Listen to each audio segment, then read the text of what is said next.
Bonsoir Amine Kessassi. Bonsoir. Merci d'être avec nous ce soir. Merci de prendre la parole dans des circonstances qui sont si difficiles pour vous. Hier, vous avez enterré votre frère, Mehdi, assassiné en plein jour, jeudi dernier à Marseille, par deux hommes à moto qui ont pris la fuite. Mehdi avait 20 ans, il voulait devenir policier, gardien de la paix précisément. Et puis je précise que vous êtes doublement endeuillé puisque votre grand frère Brahim a lui aussi été assassiné en décembre 2020, il y a 5 ans. Vous écrivez ce matin dans une tribune au Monde « Malgré la douleur qui m'éparpille, je ne me tairai pas. Je dirai et je répéterai que Mehdi, mon frère, est mort pour rien. » Pourquoi c'est important pour vous d'être là, de prendre la parole ce soir, de témoigner? C'est important pour moi de prendre la parole pour différentes raisons. La première, c'est que ma maman, qui a déjà perdu un enfant, qui est déjà passée par cette épreuve, qui a déjà enterré un fils, aujourd'hui enterre un second fils. Hier, on a enterré mon petit frère qui avait 20 ans, et vous l'avez précisé, il n'avait rien à voir avec le narcotrafic, rien à voir avec le combat que je menais. Et la deuxième raison qui fait qu'aujourd'hui je dois parler, c'est que si aujourd'hui je veux vivre, si aujourd'hui la lutte contre le narcotrafic doit avoir un sens, aujourd'hui plus qu'hier, je dois parler. Vous avez 22 ans tout juste, c'est très très jeune pour traverser ce que vous traversez. Vous êtes militant écologiste, engagé depuis longtemps dans la lutte contre le narcotrafic à Marseille.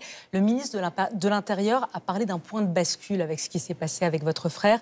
Il parle d'un crime d'intimidation. Est-ce que le mot est juste? C'est vous qu'on voulait viser, c'est vous à qui on voulait faire peur en tuant votre frère? Aujourd'hui, il y a un message qui est clair, c'est que mon petit frère n'avait rien à voir avec le narcotrafic. Mon petit frère n'était pas connu ni des services de police, ni des services de justice. Et mon petit frère, il n'est coupable que d'une seule chose, c'est d'être mon petit frère. Donc la part de culpabilité que je porte aujourd'hui, elle est énorme. Et surtout, moi, ce que je veux dire, c'est qu'il ne s'agit pas de crime d'avertissement. Parce qu'un avertissement, on peut y remédier après, on peut faire quelque chose. Aujourd'hui, le sang a coulé. J'ai enterré mon frère hier et il ne s'agit pas d'un crime d'avertissement, il s'agit d'un crime. Un crime politique, un crime de lâches qui ont assassiné un jeune innocent.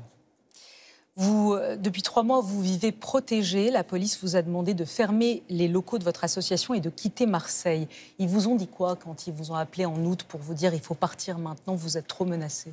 Aujourd'hui, je n'ai pas plus d'éléments que ce que je n'en ai eu depuis le début. La seule chose qu'on me dit, c'est que je dois partir, c'est que je dois quitter Marseille, c'est que je dois m'éloigner des miens.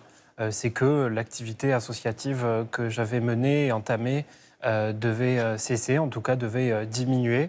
Et je n'ai pas eu plus d'informations. J'ai pourtant posé plusieurs questions, demandé plusieurs fois est-ce qu'il fallait que je mette aussi ma famille en protection? Est-ce qu'il fallait que je fasse déménager ma famille? J'ai demandé qui?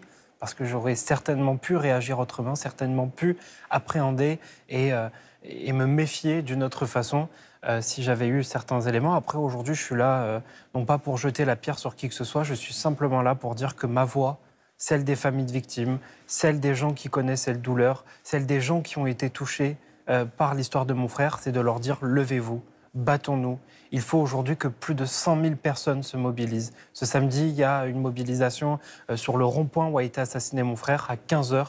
Et il va falloir qu'on soit des milliers à se lever. Parce que si on veut garantir ma protection, si on veut garantir la protection de celles et ceux qui se lèvent, il va falloir qu'on soit des milliers à porter cette voix. Parce qu'on ne pourra pas tuer tout un peuple et on ne pourra pas tuer toute une nation. Et pourtant, vous le savez, les gens ont peur à Marseille, on le voit, nos journalistes nous le disent sur place. Il y a une forme, un climat de psychose qui s'est emparé de Marseille depuis l'assassinat de votre frère, notamment dans les milieux associatifs qui ont peur de parler ou de parler à visage découvert. Vous la voyez, vous la ressentez, cette peur ? Bien sûr que je la ressens. Qui ne peut pas la ressentir? Quelle maman aujourd'hui peut être confiante en se disant mon fils va aller étudier aujourd'hui, on risque sa vie parce qu'on va étudier. Mon frère sortait de l'école en rentrant à Marseille. Aujourd'hui, on peut risquer sa vie parce qu'on est le frère d'un militant qui dénonce quelque chose. Et le message, il est simple, c'est que plus on est à porter cette voix, et moins on devra avoir peur. Aujourd'hui, on est quelques centaines à porter ce combat, à se mobiliser. Mais mobilisons-nous davantage et ça garantira la protection de tout le monde. Et une formule que ma maman me dit tant et qu'elle m'a répétée d'ailleurs avant de venir ici, c'est « Amine, regarde-moi, je suis là, je suis debout ». Et aujourd'hui, c'est ce que je veux dire aux Marseillaises et aux Marseillais. Je suis là, je suis debout. Mobilisons-nous et venez ce samedi pour rendre hommage à mon petit frère qui était innocent. Vos parents qui ont enterré 2 fils, comme vous le dites, qui ont enterré votre fils hier, votre frère hier, ils vous soutiennent? On entend ce que dit votre mère, ils vous soutiennent dans ce combat? Ce combat, je l'ai entamé pour une seule chose, c'est expliquer dans quoi mon frère aîné, Brahim, était tombé, c'est expliquer la vie que nous, on vit dans les quartiers populaires, c'est expliquer qu'aujourd'hui, on ne peut pas parler de narcotrafic si on n'y met pas les vrais moyens. Moi, vous savez, j'en ai un peu marre des discours. Maintenant, c'est place à l'action concrète. Place aussi à la justice pour mon petit frère. Quand on parle de retour de police de proximité, il faut aussi qu'on parle de la question des moyens qu'on met dans la police, des moyens qu'on donne aux enquêtrices et aux enquêteurs, en qui aujourd'hui, je veux le dire, j'ai une grande confiance. Et je leur lance un appel, mobilisez-vous et arrêtez ces personnes, parce qu'à travers mon frère, c'est la nation entière qu'on a voulu toucher. Emmanuel Macron a convoqué hier une réunion d'urgence. Demain, il a promis d'amplifier la lutte contre le narcotrafic. Demain, c'est le ministre de l'Intérieur, Laurent Nunez, le garde des Sceaux, Gérald Darmanin, qui seront à Marseille. Est-ce que vous avez un message à leur dire ce soir, à leur envoyer? Tout à fait, leur dire que la République a été testée, que oui, je vis un drame terrible, je ne sais pas si demain je pourrai me relever, je ne sais pas comment ma famille va se tenir après ça, mais je veux dire juste une seule chose.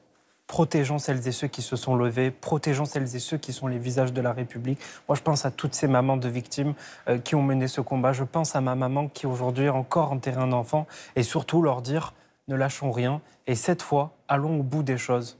Menons le véritable combat dans la lutte contre le narcotrafic. C'est-à-dire, vous dites, il ne faut pas zapper les choses, c'est ça? Il faut vraiment, c'est une lutte à mort, c'est ce que vous écrivez dans Le Monde. C'est une vraie gangrène. Aujourd'hui, vous entendez des gens qui disent Marseille, c'est devenu Palerme. Ils disent la France est en train de se mexicaniser. Est-ce que ces comparaisons vous semblent justes ou excessives? Elles peuvent être justes, mais moi, ces comparaisons, je ne les fais pas. Parce qu'aujourd'hui, on est en France. Aujourd'hui, ces situations qu'on décrit à l'étranger, qu'on décrit dans d'autres pays, elles sont ici en France, à Marseille, elles sont ici en France dans d'autres petites villes, à Rennes et dans un tas d'autres villes. Ces situations de guerre, arrêtons de regarder ce qui se passe à l'extérieur.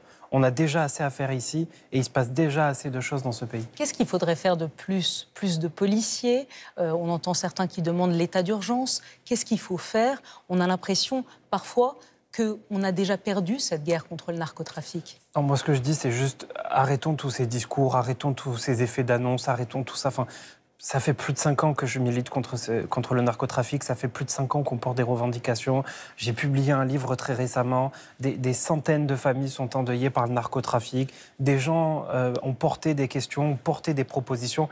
Maintenant, juste place à l'action. Moi, ce soir, si je suis venu, c'est simplement pour rendre hommage à mon petit frère. C'est simplement pour dire à ma maman, comme elle me le dit, regarde maman, je suis debout. Et c'est simplement pour dire l'espoir et venez marcher avec nous samedi. Vous n'avez pas peur? Mon frère aîné, Brahim, a été retrouvé brûlé dans le coffre d'une voiture. Mon petit frère Mehdi a été tué à ma place. Donc aujourd'hui, le seul sentiment que j'ai, c'est un sentiment de culpabilité et non pas un sentiment de peur. Merci beaucoup, Amine Kessassi, d'avoir été avec nous ce soir. Merci pour vos mots. Vous avez publié un livre, vous l'avez dit, vous avez publié un livre il y a un mois, avant la mort de Mehdi. Ce livre s'appelle Marseille, essuie tes larmes. C'est des éditions Le Bruit du Monde. Et je voudrais terminer en lisant quelques phrases de votre livre.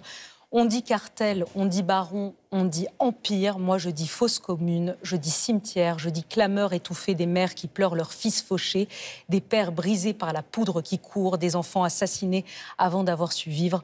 Le narcotrafic est une peste, une lèpre, un venin qui court dans les veines du monde et qui l'empoisonne. Merci beaucoup, Amine Kessassi, d'avoir été avec nous ce soir. Merci infiniment.